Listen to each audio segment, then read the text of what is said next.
18 horas. Notícias de Manaus, Amazonas, Brasil e do mundo. Agora na Mix. Muito bem, 6 horas e 1 minuto em Manaus. Muito boa noite para você em 100,7. Boa noite para você que está na sintonia certa no melhor Mix do Brasil. Estamos começando mais uma edição do programa 18 horas. Hoje é quinta, hein? Quinta-feira, dia 5 de agosto de 2021 é o ano. Karime Leão, tudo bem? Tudo certo? Boa noite. Tudo certo. Muito boa noite para você. Boa noite para você sintonizado aqui em 100,7. É isso aí. Estamos juntos a partir de agora até às 7 da noite aqui no programa 18 horas. 6 e 1. Mix. Karime, o skate voltou a colocar o Brasil no pódio das Olimpíadas. Olha aí, olha que bacana, hein? O Pedro Barros conquistou a medalha de prata na disputa masculina do skate park, Karime. É, exatamente, boa, né? Carlão, muito boa, mas num jogo disputadíssimo, os meninos do vôlei masculino perderam, né? Para a Rússia, o Comitê Olímpico Russo, e agora vai disputar o bronze, tá?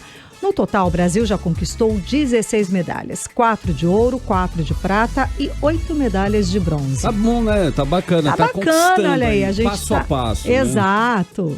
Bacana, olha só, além disso, tem outros 3 pódios garantidos aí. 1 no futebol e 2 no boxe. Sabe se é ouro, bronze ou prata, não é isso, Karime? Como pelo menos bronze já tem, bronze, já tem prata garantida, ou seja, ainda tá aí na disputa, exato. Bom, já igualamos aí o número conquistado nas últimas Olimpíadas no Rio, com 19 medalhas. Então, né, podemos até passar, né? Isso, podemos até passar, exatamente. 6 e 2 agora em Manaus. Boa noite.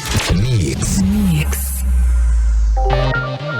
Karime, vamos aos destaques do 18 horas de hoje. Com a posse dos novos secretários de Estado, trabalhadores da saúde e da educação esperam que novos gestores sejam mais acessíveis e mais sensíveis às causas das categorias. E programa de educação do governo Wilson Lima, lançado como inédito no país, é cópia de outras gestões estaduais e apenas receberam nomes diferentes para serem apresentados à sociedade como novas ações. A denúncia do deputado Dermilson Chagas.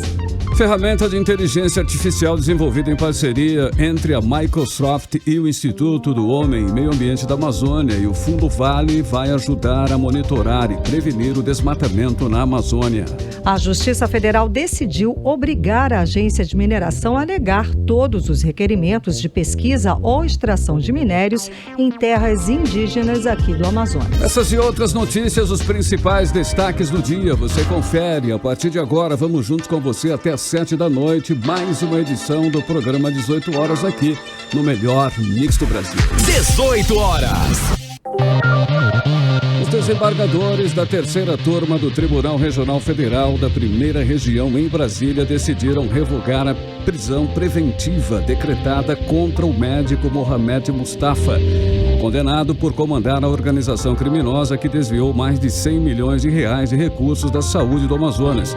Esse escândalo ficou conhecido durante a Operação Maus Caminhos, deflagrada pela Polícia Federal, que prendeu empresários, secretários de Estado e parentes de políticos. Exatamente, Carlão. Os desembargadores consideraram que o médico cumpre medidas cautelares, incluindo a prisão preventiva há 4 anos e está em liberdade há 1 ano e meio, sem que tenha posto em risco a ordem pública ou econômica, a aplicação da lei penal e a instrução criminal.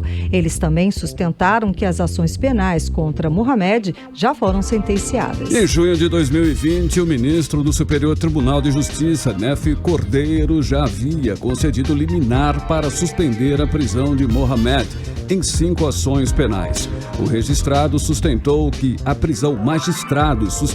prisão do médico é ilegal porque ele foi absolvido do suposto crime de embaraço às investigações. Bom, e logo depois, em julho do ano passado, Mohamed deixou o Centro de Detenção Provisória Masculino 2, onde ficou preso por 20 meses.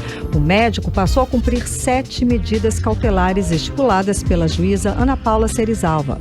da 4ª Vara Criminal da Justiça Federal do Amazonas. Entre essas medidas, o monitoramento por tornozeleira eletrônica. Mohamed Mustafa foi condenado em 12 ações penais que somam 131 anos de prisão por crimes de peculato e organização criminosa.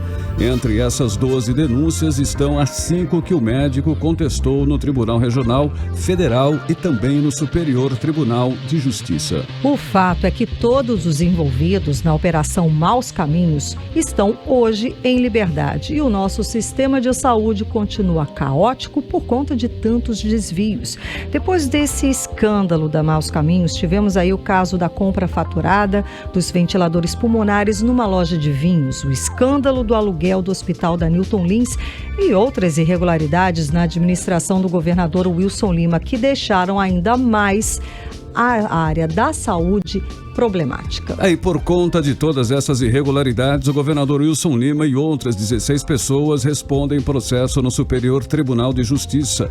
O governador, inclusive, é apontado pela Polícia Federal e pela Procuradoria-Geral da República como sendo o chefe de uma organização criminosa que atuava na saúde do Estado. Bom, e com base nos novos secretários de Estado, trabalhadores da saúde e da educação esperam que novos gestores sejam mais acessíveis e mais sensíveis à causa das categorias.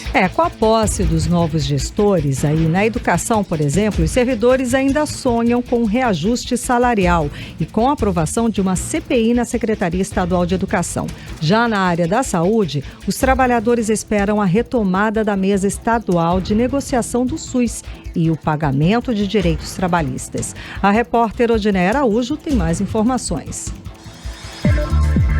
A troca de secretários na saúde e na educação não mudou em nada o relacionamento com os trabalhadores das duas áreas. Os sindicatos que representam os trabalhadores das pastas ainda não conseguiram apresentar suas demandas aos novos gestores. É o caso da saúde, onde o sindicato que representa a categoria está tendo de recorrer a deputados para tentar uma audiência com o novo secretário Anwar Samad. A presidente do Sindisaúde, Cleidinir Francisca do Socorro, diz que espera ao menos que seja retomada a mesa estadual de negociação permanente do SUS, marcada para o dia 16 de agosto. Segundo Cleidinir, o último contato com o governo foi em Parintins. Na ocasião, o próprio governador disse que iria conversar com o sindicato em Manaus, mas isso até agora não aconteceu. Ela diz que já tentou marcar reunião com o novo secretário, mas só tem recebido desculpas. Se não aconteceu previsto agora nessa reunião os encaminhamentos das demandas do anseio da categoria na área da saúde, nós vamos, com certeza absoluta, tomarmos como sindicatos outras providências. Eu já pedi apoio de deputados, já procuramos deputados aqui da Assembleia Legislativa para que eles também sejam elos de ligação para que a gente possa conversar. Repare aonde chegou. A gente procurar os deputados para que sejam elos de ligação, para que a gente possa conversar com o governo do Estado. Já o Sindiprive, que representa os trabalhadores contratados pelo governo, também ainda não se reuniu com o novo secretário. A presidente Gracete Mouzinho informou que a categoria pretende manter mobilizações em favor do pagamento do risco de vida, ticket alimentação e sala de descanso nos hospitais. Segundo a presidente, a troca de secretários na saúde tem atrasado as negociações. Todas as vezes que nós fazemos a nossa reivindicação, a mobilização e vamos para a Suzan, nós sentamos para resolver esta situação e quando a gente pensa que já vai dar certo, que as coisas vão se resolver, o secretário é exonerado.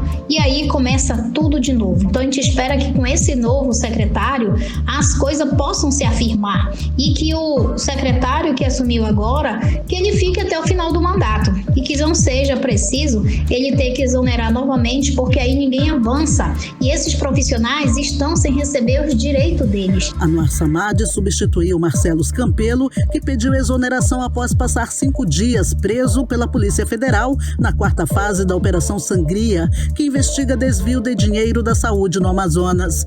Anwar Samad é o 5º secretário de saúde do governo Wilson Lima. Dos 5 titulares da pasta, não foram presos apenas ele e o vice-governador Carlos Almeida, que foi o primeiro secretário de saúde. Os outros 3 Reis, Rodrigo Tobias, Simone Papais e Marcelo Campelo acabaram presos, acusados de participarem de esquemas de desvio de dinheiro da saúde do Estado.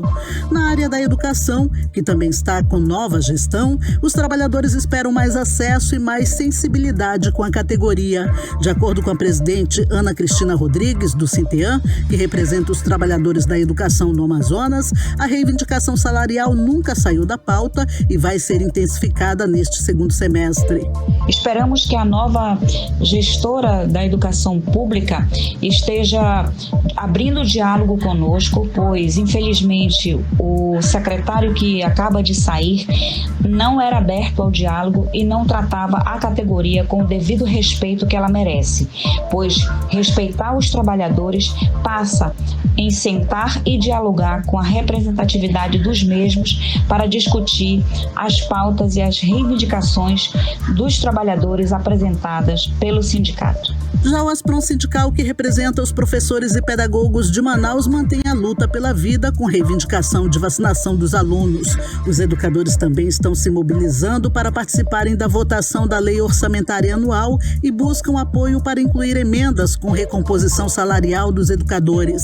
A presidente Elma Sampaio disse que a categoria ainda sonha com a investigação sobre os gastos excessivos e desnecessários na Secretaria de Educação. O governo Wilson Lima, infelizmente, passou esse tempo todo fazendo contratos milionários sem licitação.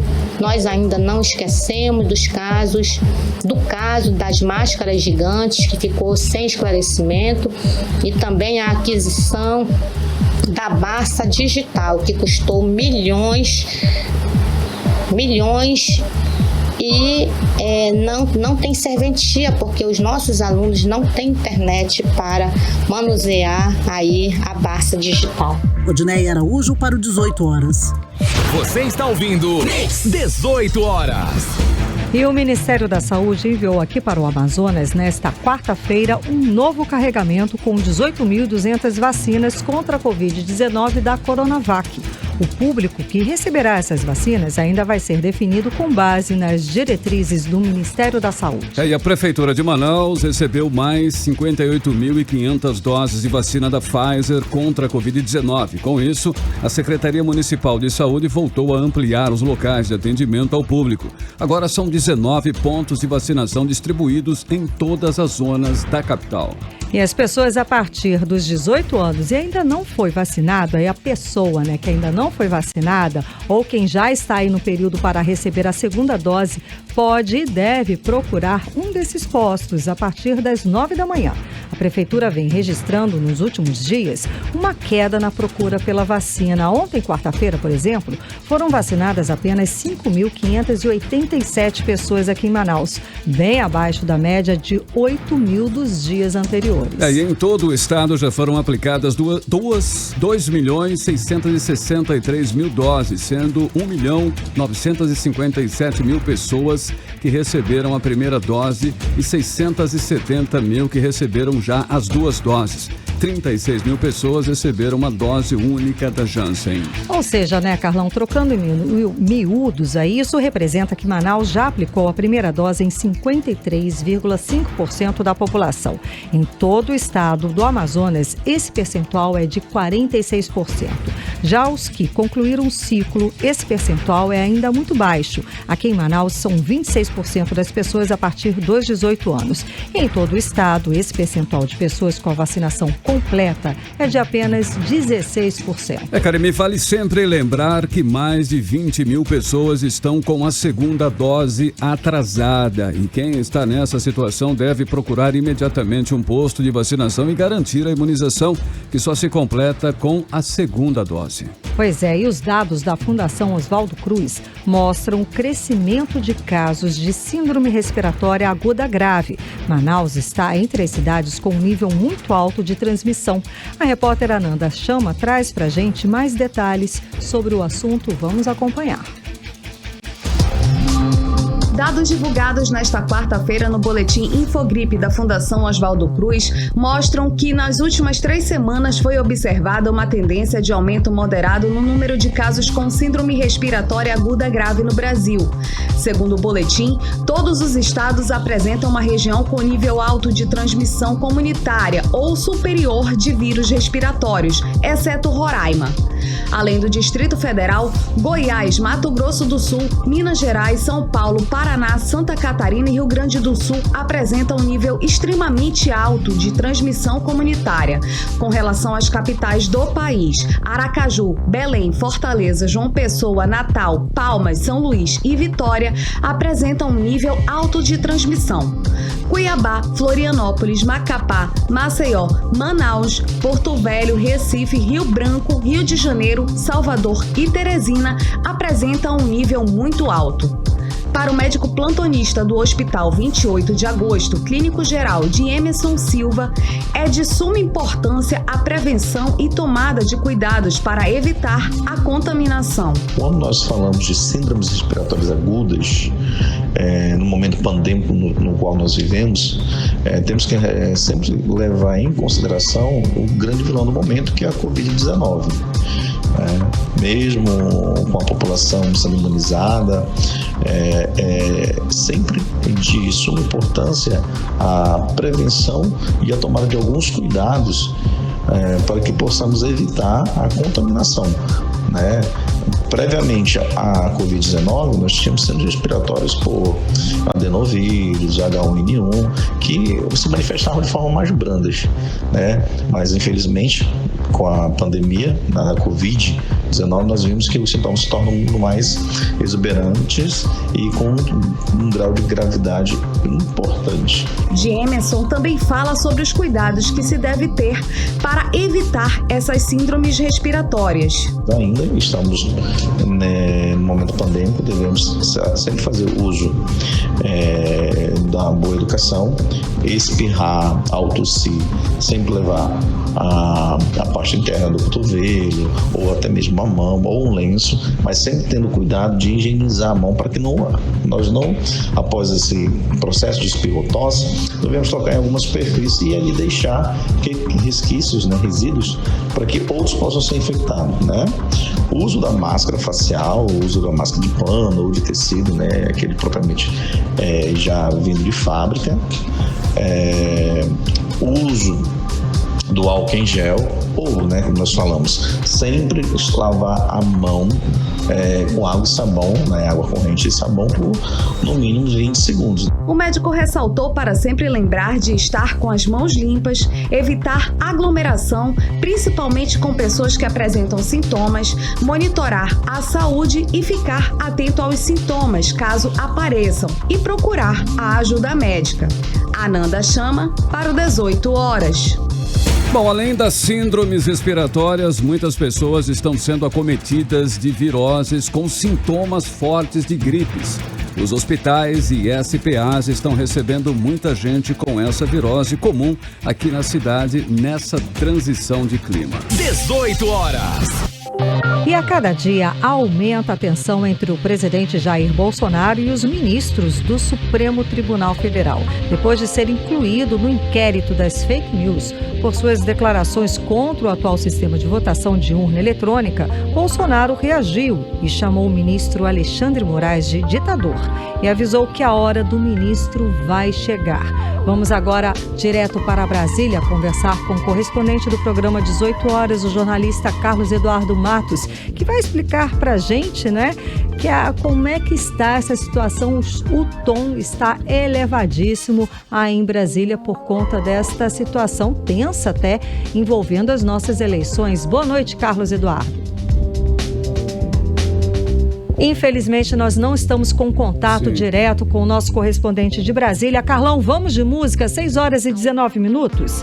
Bora. Vamos de passagem de bloco. Daqui a pouquinho, além da conversa com o nosso correspondente de Brasília, que vai nos explicar tudo a respeito desta situação envolvendo o presidente Jair Bolsonaro, os ministros do Supremo, nós vamos falar também o programa de educação do governo Wilson Lima, lançado como sendo inédito no país, é cópia de outras gestões estaduais e que apenas apenas receberam nomes diferentes para serem apresentados à sociedade como novas ações. A denúncia do deputado Dermisson Chagas é o nosso assunto em instantes, logo depois da playlist. 18 horas. Muito bem, vamos agora saber a previsão do tempo, hein? Tempo para esta noite e também madrugada de sexta-feira. Tempo e temperatura com Karime Leão. Previsão do tempo. Segundo informações do Climatempo, a previsão é de chuva rápida durante o dia e a madrugada. Durante a noite e a madrugada.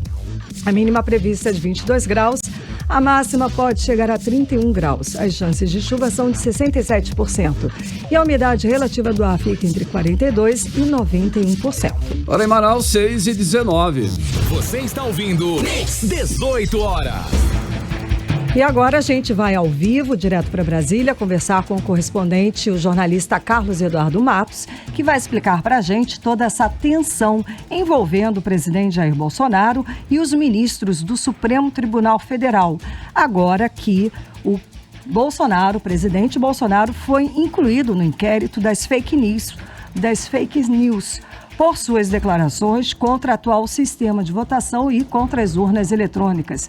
Boa noite, Carlos Eduardo. Então, a situação está quente aí em Brasília. Boa noite, Karime. Boa noite, Carlão. Boa noite a todos. A situação piorou. Olha aí. Os chefes dos poderes executivo e judiciário entraram hoje em rota de colisão sem precedentes. O presidente do Supremo Tribunal Federal, o ministro Luiz Fux, fez um pronunciamento no fim da tarde de hoje, dizendo que está cancelado o encontro que seria realizado entre os presidentes dos três poderes. Ele disse que após várias tentativas e conversas, o presidente Jair Bolsonaro não admitiu os ataques contra as instituições e contra o sistema eleitoral. Fux ainda disse que como o presidente não cumpre as próprias promessas de moderação que haviam sido acordadas entre os dois, ele concluiu que não é mais possível haver um diálogo. Vamos ouvir um trecho da fala dele de hoje no plenário do STF. Nos últimos dias, o presidente da República tem reiterado ofensas e ataques de inverdades a integrantes desta corte, em especial os ministros Luiz Roberto Barroso e Alexandre de Moraes, sendo certo que quando se atinge um dos integrantes, se atinge a corte por inteiro. Além disso, Sua Excelência mantém a divulgação de interpretações equivocadas de decisões do plenário, bem como insiste em colocar sob suspeição a rigidez do processo eleitoral brasileiro. Diante dessas circunstâncias, o Supremo Tribunal Federal informa que está cancelada a reunião outrora anunciada entre os chefes de poder, entre eles o presidente da República. O pressuposto do diálogo entre os poderes é o respeito mútuo entre as instituições e seus integrantes. Nós, então, acompanhamos agora a fala do ministro do Supremo Tribunal Federal, do presidente do Supremo Tribunal Federal, o ministro Luiz Fux, falando justamente no momento em que ele cancela o encontro que reuniria os chefes dos três poderes, incluindo aí o presidente Jair Bolsonaro. Ele cancelou o encontro por conta de toda esta tensão que envolve o Bolsonaro por ele atacar, justamente o sistema eleitoral e a lisura das urnas eletrônicas. Carlos Eduardo. Não se trata de um cancelamento de uma reunião, Karime. Qualquer, Se trata da ruptura na relação pacífica entre os poderes judiciário e executivo. Esse conflito começou essa semana, quando, de um lado, o Tribunal Superior Eleitoral decidiu investigar o presidente Jair Bolsonaro pelos ataques que ele vem fazendo contra o sistema eleitoral, alegando fraude nas eleições de 2014 e 2018. E, de outro lado, o ministro do STF, Alexandre de Moraes, incluiu o presidente da República entre os investigados no inquérito das fake news, aquele inquérito que investiga as milícias digitais. O presidente Bolsonaro, então, iniciou uma reação em sequência. Hoje, ele refez as críticas ao Poder Judiciário lá no cercadinho do Alvorada, depois publicou no Twitter um post contra o presidente do TSE, o ministro Luiz Roberto Barroso. Depois veio pior. Durante uma entrevista a uma rádio, hoje, ele deu um tom de ameaça em se tratando do ministro Alexandre de Moraes. Vamos ouvir quanto ele fez essa ameaça. Alexandre de Moraes acusa todo mundo de tudo. Bota como réu no seu inquérito sem qualquer base jurídica, para fazer operações intimidatórias. Busque apreensão, ameaça de prisão ou até mesmo prisão. É isso que ele tem fazendo. E a hora dele vai chegar, porque ele está jogando fora das 4 linhas da Constituição há muito tempo. Eu não pretendo sair das 4 linhas para questionar essas autoridades. Mas acredito que o momento está chegando. Não dá para continuarmos um ministro arbitrário, ditatorial, que não respeita a democracia, que não leu a Constituição, ou se leu, aplica de acordo com o seu entendimento para cada vez mais agredir não só a democracia, bem como atingir os seus objetivos dessa forma. Isso é inadmissível numa democracia. Aí, então, a gente acompanhou a fala do presidente Jair Bolsonaro durante entrevista hoje, falando a respeito de Alexandre de Moraes, né? Piorando essa tensão entre o presidente e os ministros. Carlos Eduardo. De outro lado, os filhos do presidente também estão reagindo. O deputado federal Eduardo Bolsonaro está coletando assinatura para a instalação da CPI do TSE. Para justificar, eles estão usando informações que, segundo eles, provam que há manipulação de dados das urnas eletrônicas. Então, esse conflito entre o Poder Judiciário e o Poder Executivo está só começando. E hoje é quinta-feira ainda. Então, olha a preocupação que nós teremos para amanhã, fim de semana e os próximos dias. Vamos ver, porque isso nunca aconteceu na democracia. Desde a redemocratização, nunca houve um conflito tão pesado entre os chefes do Poder Judiciário e o Poder Executivo. Agora, Karine, hoje à tarde, a Câmara dos Deputados aprovou um projeto de lei que abre caminho para a privatização dos Correios. É uma pauta de interesse do governo federal e principalmente para as grandes empresas do setor de logística. Foram 286 votos a favor e 173 votos contra o texto base. Esse projeto tira das mãos do Estado uma empresa histórica e do porte dos Correios. O mais curioso é que os Correios vêm gerando um lucro para o governo. No ano passado, o lucro líquido foi de R$1,5 bilhão, faturados principalmente no setor de e-commerce e de entrega de encomendas. Esse assunto é muito importante porque há argumentos contra e a favor da privatização dos Correios.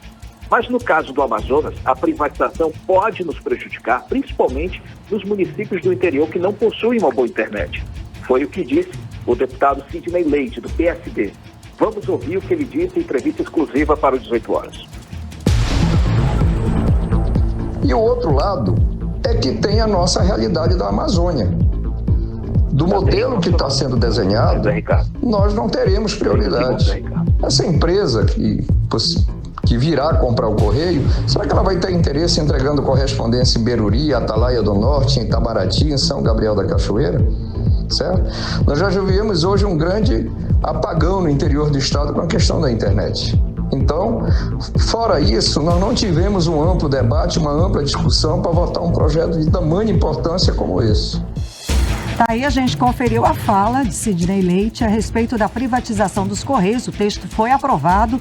E uma das outras questões, né, além dessa questão da internet nos lugares mais longínquos, é o poder de entrega que os Correios têm a um preço baixo, a um custo baixo.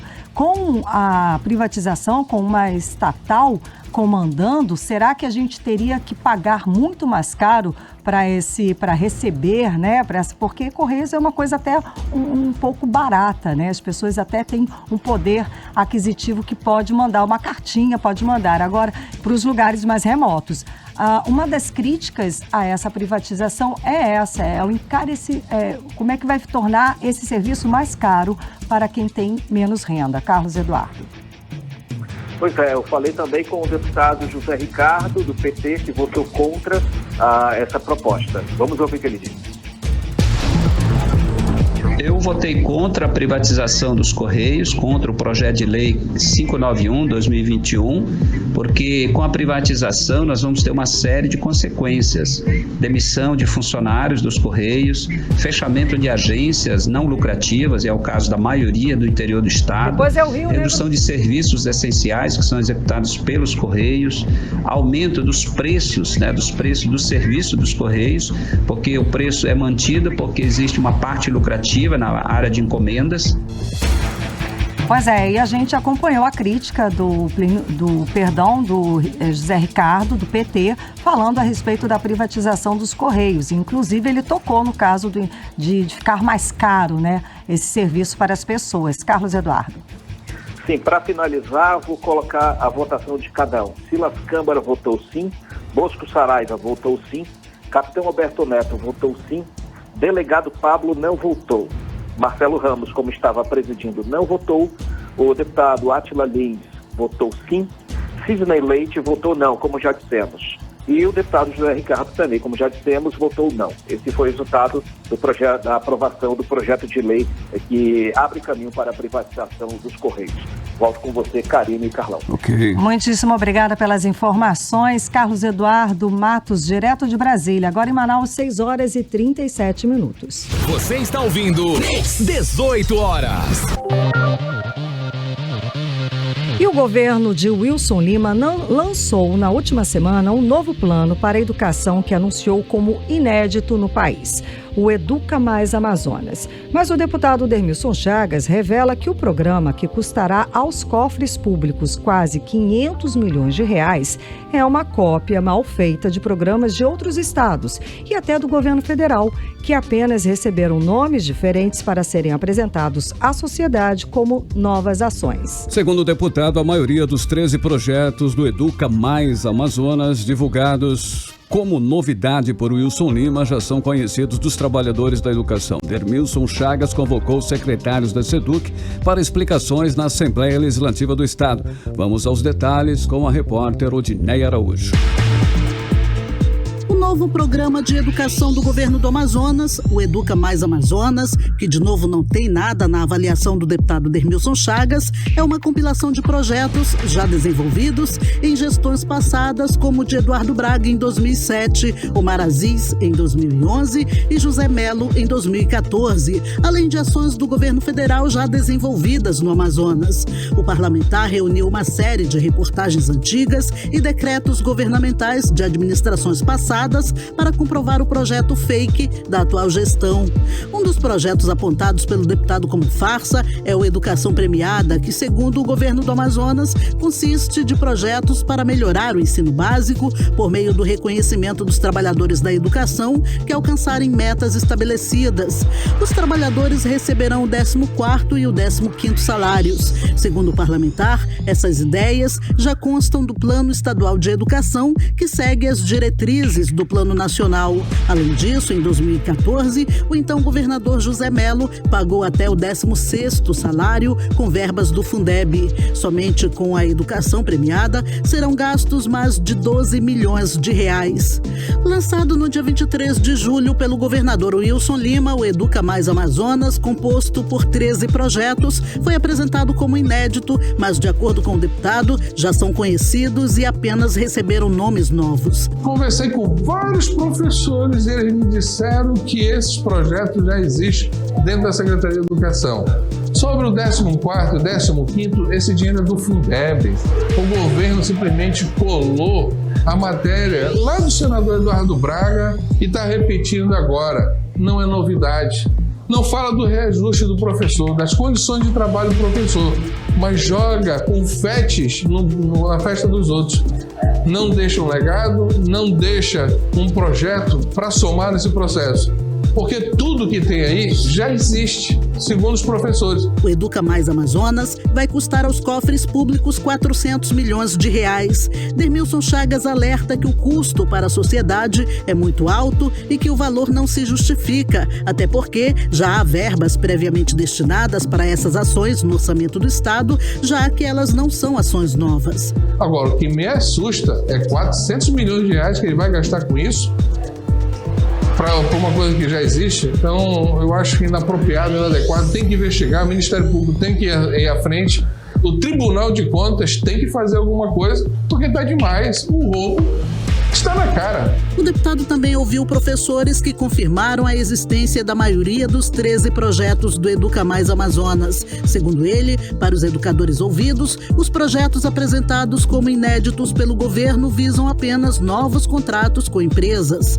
O deputado Dermilson Chagas solicitou à mesa diretora da Assembleia Legislativa do Amazonas que convoque o ex-secretário de Educação, Luiz Fabian, e a atual titular, Maria Josefa Chaves, para dar explicações sobre a utilização de 400 milhões de reais em projetos já existentes na própria SEDUC. O 18 Horas questionou o governo do estado sobre a acusação do deputado, mas até o fechamento da reportagem eles não enviaram resposta. Odinei Araújo para o 18 Horas. Você está ouvindo 18 Horas.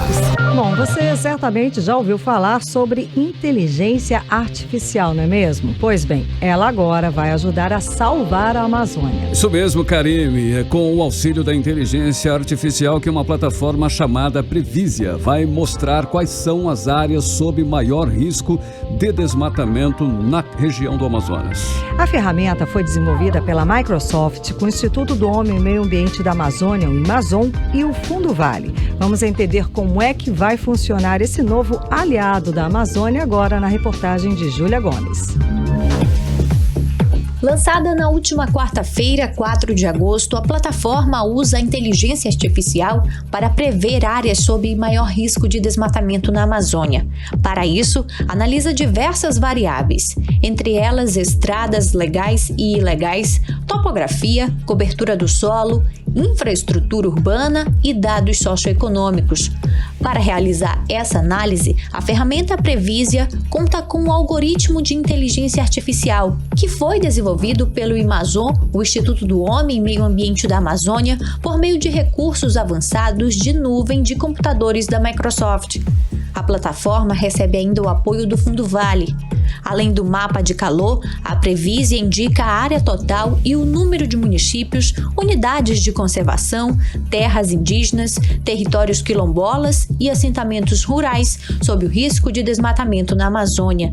Aberta ao público, a ferramenta também possibilita a análise por estado e fornece rankings de estados e municípios com maior probabilidade de terem área de floresta destruídas, informações que poderão ser usadas por órgãos públicos para planejamento e a execução de ações preventivas de combate e de controle do desmatamento. Carlos Souza Júnior, pesquisador associado do Amazon, afirma que o grande avanço do projeto foi democratizar o acesso a recursos avançados de tecnologia da informação para facilitar o engajamento de diversos usuários na prevenção e no controle do desmatamento na Amazônia. O principal objetivo da Previsia é identificar essas áreas críticas e pensar em estratégias de intervenção para controle e prevenção de desmatamento. A ideia é já começar a trabalhar, botar em prática, o uso dessas informações e ter intervenções que possam resultar na mudança de rumo. No final, a gente quer errar essa previsão. E se a intervenção contra o desmatamento acontecer, a gente vai manter a floresta e vai ter errado a previsão. Esse é o melhor resultado que a gente espera. Júlia Gomes para o 18 Horas. Você está ouvindo 18 Horas. E a Justiça Federal decidiu obrigar a agência de mineração a negar todos os requerimentos de pesquisa ou extração de minérios em terras indígenas aqui do Amazonas. Vamos entender melhor essa história agora na reportagem de Ananda Chama. A Justiça Federal condenou a Agência de Mineração a indeferir todos os requerimentos de pesquisa ou extração de minérios incidentes sobre terras indígenas no Amazonas, incluindo a lavra garimpeira, foi o que informou o Ministério Público Federal. A sentença é o resultado da ação civil pública ajuizada em 2019 pelo Ministério Público Federal. A Agência de Mineração tem um prazo de 45 dias para cumprir com a determinação. Deverão ser indeferidos todos os requerimentos minerários incidentes sobre terras indígenas com processos de demarcação finalizados no Amazonas, inclusive os protocolados posterior ao ano de 2019. Segundo a ação, a agência mantinha paralisados, deixando de analisar requerimentos de pesquisa e exploração mineral em terras indígenas, ressaltando que a Constituição Federal proíbe esse tipo de pedido. Sendo assim, a Justiça confirmou o entendimento do Ministério Público Federal, considerando a prática inconstitucional e ilegal. Em 2018, a organização não governamental Fundo Mundial da Natureza WWF Brasil colheu informações junto às bases de dados da Agência de Mineração, Fundação Nacional dos Índios e do Ministério do Meio Ambiente. Foi apontado que existiam 4.073 requerimentos de títulos de minérios incidentes sobre terras indígenas na Amazônia Legal em trâmite, dos quais 3.114 encontravam-se bloqueados, aguardando a definição do marco regulatório sobre a mineração em terras indígenas. As terras indígenas mais afetadas no estado são o Alto Rio Negro, com requerimentos incidentes sobre área superior a 174 mil hectares, e o Médio Rio Negro, com requerimentos incidentes em área superior a 100 mil hectares. Para saber mais informações, acesse o site 18horas.com.br. Ananda chama para o 18 horas. 18 horas. Bom, mostramos aqui no 18 horas a denúncia do Sindicato dos Trabalhadores Terceirizados da Saúde sobre a precária assistência médica que a técnica de enfermagem Keila Maria Monteiro está recebendo. Ela foi vítima da Covid e agora convive com várias sequelas da doença. Agora o deputado Wilker Barreto cobra informações da Secretaria de Saúde sobre a ajuda do governo do estado aos profissionais sequelados pela Covid-19. E os familiares da técnica de enfermagem agora denunciam que estão impedidos de vê-la depois da repercussão do caso. A repórter Odiné Araújo acompanhou toda essa história e conta pra gente agora.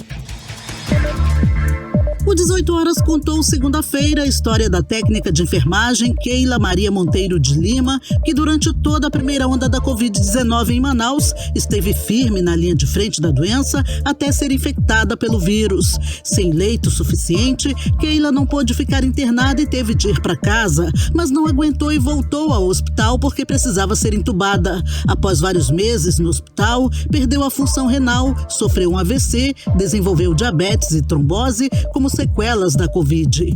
Keila hoje está internada no Hospital Platão Araújo, desenganada pelos médicos. A denúncia veio a público pela presidente do Sindiprive, sindicato que representa os trabalhadores terceirizados da saúde, Graciete Mouzinho. Segundo ela, Keila é uma vítima do descaso com os trabalhadores que adoeceram por falhas no enfrentamento da Covid no Amazonas. Hoje a Keila está sofrendo muito, sabe? Ela, não vou dizer para você que ela não tem assistência. Ela está sendo atendida sim, mas não tem muito o que fazer pela Keila. Os médicos falaram que não tem condições de uma cirurgia, porque está tomando conta do corpo. Se você me perguntar, houve falha? Sim, no atendimento da Keila, sim. No começo, quando ela pegou o Covid, se tivessem ajudado essa profissional, talvez ela não estivesse passando por isso. Quando ela foi para o João Lúcio, que ela ficou uma semana no corredor, também se tivessem feito alguma coisa, ela não estava assim. Você se sente impotente, porque você não tem o que fazer. Se fosse um parente do deputado, se fosse um parente do governador, ele já tinha tido um TFD, pretava, um jato, sei lá, e ela já tinha ido para Brasília, para São Paulo, sabe Deus para onde. Mas ela estava sendo bem cuidada, porque era parente dele. Mas como é uma profissional da saúde, quem se importa? Quem se importa? Só nós. Após a denúncia, às 18 horas, a situação da técnica repercutiu na Assembleia Legislativa do Estado. O deputado Ilker Barreto, sem partido, apresentou requerimentos solicitando ao secretário estadual de Saúde, Anwar Samad, informações sobre os profissionais sequelados pelo novo coronavírus no estado. O deputado também quer saber sobre os atendimentos oferecidos pelo governo aos trabalhadores da saúde e seus familiares. Olha, é estarrecedor a notícia do sindicato, melhor dizendo, denúncia da omissão do governo para com os profissionais linha de frente do Covid. É sabedor que o Covid causa sequelas. E no momento que os nossos profissionais de saúde precisam do apoio, está aí o exemplo da Keila como a mais clara omissão. Infelizmente, só um milagre salva a Keila. Apresentei 2 requerimentos que na próxima quarta-feira serão apreciados, irei cobrar isso, para que o governo apresente um plano de ação para os profissionais da saúde que arriscaram as suas vidas no momento que o Amazonas precisou deles. Após toda essa repercussão, familiares da Keila procuraram o Sindiprive para dizer que eles agora estão sendo impedidos de ver a técnica de enfermagem, conforme a presidente Graciete Mouzinho. A família está querendo ir lá para se despedir, porque sabe que ela está indo aos pouquinhos, mas estão sendo proibidos de entrar, porque como eu fiz a denúncia, agora eles não podem entrar. Como é que pode proibir a família de se despedir de um ente querido? Porque não é só a Keila, tem várias Keilas por aí sequeladas. Tem vários colegas nossos que também estão com um princípio de trombose e que precisa de vascular e não tem como marcar uma consulta pelo SUS. E a consulta particular, ela chega de 300 até 400 reais. Como é que esse profissional vai pagar uma consulta com vascular se ela recebe 1.582? Se eles não pagam o ticket de alimentação, não pagam o risco de vida desse profissional, ele não tem como pagar uma consulta. O 18 Horas perguntou ao governo do estado sobre a proibição de a família ver a paciente após a denúncia, mas até o fechamento da reportagem, eles não enviaram resposta. Odinei Araújo para o 18 Horas. 18 horas. Economia. Pois vamos aos indicadores econômicos. O dólar fechou o dia em alta de 0,58%, cotado agora a R$ 5,21. O euro também fechou o dia em alta, mais 0,57%, cotado a R$ 6,17. O Bitcoin fechou em mais de 4,21%, cotado a R$ 213.442. O Ibovespa, principal índice da Bolsa de Valores brasileira, terminou a quinta-feira com perdas de 0,14%, aos 121.632 pontos. E a Suframa divulgou hoje os indicadores do Polo Industrial de Manaus. No período de janeiro a maio de 2021, o PIM faturou 60 bilhões e 900 milhões de reais, o que equivale a um crescimento de 63,29% em comparação ao mesmo período de 2020. E em dólar, o faturamento também foi positivo, apresentou aumento de 44,74% em relação ao mesmo período do ano passado. Os destaques foram os segmentos eletroeletrônicos, com crescimento de 41,28%. O segmento de bens de informática aumentou as vendas em 86,17%. E o polo de duas rodas faturou 61,95% a mais no mesmo período. Também vamos falar agora de empregos, ou melhor, oportunidade para os jovens que ainda tentam uma chance para ingressar no mercado de trabalho. Um levantamento mostrou que as vagas para estágio e jovem aprendiz voltaram a crescer depois de serem fortemente impactadas na pandemia em todo o país. E aqui em Manaus, as oportunidades começam a surgir para os jovens, principalmente na área da indústria. Confira mais detalhes agora na reportagem de Júlia Gomes. Dados do Núcleo Brasileiro de Estágios, realizado com exclusividade para a CNN Brasil, apontam que o número de vagas para o estágio e jovem aprendiz em junho de 2021 mais que triplicou em relação a junho do ano passado. O aumento na comparação com o mesmo período de 2020 foi de 225%. Na comparação com junho de 2019, antes da pandemia, a alta é de 19%. O cenário positivo no mercado de trabalho para esse tipo de oferta é comprovado por instituições especializadas. Segundo o Centro de Integração Empresa-Escola, o mês de julho sinaliza o início de uma boa temporada para se conseguir uma vaga de estágio. Isso porque o período marca o fim de contratos, o que gera novas vagas.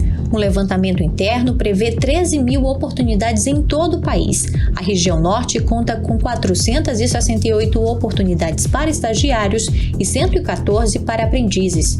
Dados da instituição apontam que entre os primeiros 6 meses de 2021 e de 2020, o número de contratos realizados entre empresas e estudantes aumentou 13,2% em todo o Brasil. A diretora de comunicação da Associação Brasileira de Recursos Humanos no Amazonas, Silvana Aquino, explicou que por conta da pandemia, muitas empresas da capital amazonense optaram por deixar os seus estagiários e aprendizes em home office, ação que acabou impactando o número de vagas para estágios. Importante os jovens estarem cadastrados em todas as plataformas disponíveis para as vagas de estágios e de aprendizagem. Eles precisam também estarem constantemente estudando outros idiomas e se atualizando em conhecimentos na área de tecnologia, como, por exemplo, Power BI e linguagem de programação. De acordo com o último levantamento feito pelo IBGE, a taxa de desocupação entre jovens de 18 a 24 anos era de 29,6% no Amazonas, bem mais alta do que a média nacional, que hoje é de 14,6%. O dado sobre o estado é referente ao primeiro trimestre de 2020, período pré-pandemia. Silvana Aquino dá dicas para os jovens que estão à procura de uma vaga de estágio ou de jovem aprendiz. Para as vagas de aprendizes, esta ação não impactou muito, porque as empresas tiveram que manter o seu atendimento à Lei 10.097 de acordo com o percentual exigido em lei, mesmo mantendo os jovens em atividade remota ou não. Para as vagas de estágio, esta ação teve impacto, pois muitas empresas optaram por não substituir seus estagiários quando do desligamento ou do término do contrato, visto que para muitos casos o trabalho remoto não suportava esta posição. No entanto, com o advento da vacinação e retorno das atividades presenciais aos poucos, temos observado um crescente aumento nas oportunidades de estágio em nossa capital, principalmente nas indústrias. Júlia Gomes para 18 horas. 18 horas. Agora em Manaus, 7 horas em ponto, seguimos direto para o Editorial 18 horas. Editorial 18 horas. No período de 30 de junho a 4 de agosto, o Amazonas registrou mais de 16 mil casos e 241 mortes pela Covid-19. Isso mesmo, 241 mortes em pouco mais de um mês. É como se um avião de grande porte caísse matando todos os seus passageiros. E no dia a dia, muita gente vai esquecendo ou fingindo esquecer que a pandemia ainda mata muita gente. Manaus ainda está entre as capitais com o índice mais alto de transmissão de doenças respiratórias agudas graves. Quem atesta é a Fundação Oswaldo Cruz, a Fiocruz. Em muitos países, os casos voltaram a crescer em função da variante Delta do vírus. A Delta se espalha muito mais rápido, tem maior probabilidade de infectar vacinados e pode desencadear doenças mais graves nas pessoas não vacinadas. No Amazonas, ainda não há registros dessa variante. Por isso, o aumento da vacinação e os cuidados, como o uso de máscaras e distanciamento social, continuam sendo muito importantes nesse momento de pandemia. Afinal, mais de 200 mortes por mês deveriam servir de alerta a todos sobre o perigo que ainda ronda toda a população. 18 horas. Karime, 7 horas e 1 minuto. Boa noite. Boa noite. Uma última informação. A Prefeitura diz que os radares de velocidade em Manaus voltam a operar até janeiro de 2022. Olha aí. Gente, uma boa noite. Obrigada pela companhia. Um beijo e até amanhã. Amanhã, sexta-feira, a partir das 6 da tarde, voltaremos com você para mais uma edição do 18 horas aqui no Melhor Mix do Brasil. Você ouviu 18 horas. As notícias do Brasil e do mundo. De volta amanhã. Mix.